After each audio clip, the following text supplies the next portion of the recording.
My name is Shean Waylan. I'm a biostatistician here at Gladstone, and I work in computational biology using methods from computer science, which is what my degree is in, and applying that towards making biological discoveries. I work in an area of computer science called machine learning, and it's basically a way of using computers to find patterns, and then we try and interpret those patterns. What do they mean biologically? And a big part of that is figuring out if the pattern is something real or if it's something not real, if it's just noise in the data. So I grew up in Nebraska. I was very scientifically minded. I remember taking some placement tests in school to see if I had mathematical aptitude, and they took the highest scoring kids and they started teaching us programming in second grade. And after that, my dad bought me an Apple computer, and I was pretty obsessed with that, and that kind of set the pace for my whole career very early.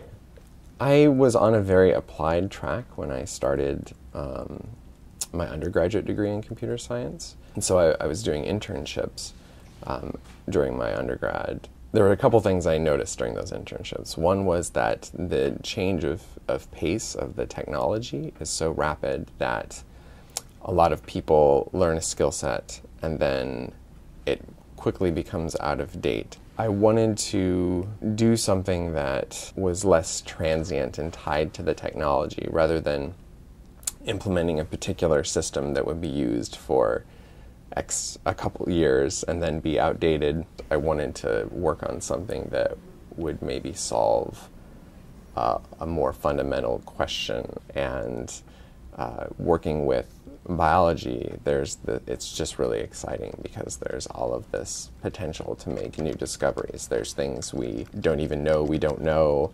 There's things that we think we know that we're going to disprove later. So there's just, all of this avenue to explore. So the particular project I'm working on has the potential to improve our understanding and potentially ability to treat different kinds of disease. We acquire mutations in our cells throughout our lives, or we inherit them, and these mutations can cause different diseases.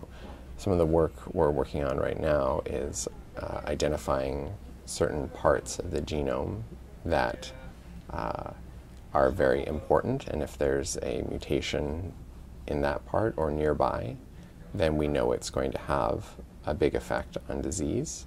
If we do that, then we can think of ways to better treat those diseases, or maybe even use things like gene therapy to correct those mutations. What's really exciting now is we have this kind of deluge of data.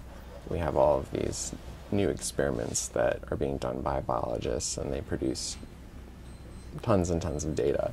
And we need better and better algorithms and approaches to sift through that data and do these things that I was talking about before, just finding the patterns and distinguishing, real pattern from noise. And so there's a lot of opportunity to make discoveries that we weren't able to before, because we have these new types of experiments being done, and we have these systems that can process all this data, and we can develop algorithms that can deal with, interact with this hardware and the data.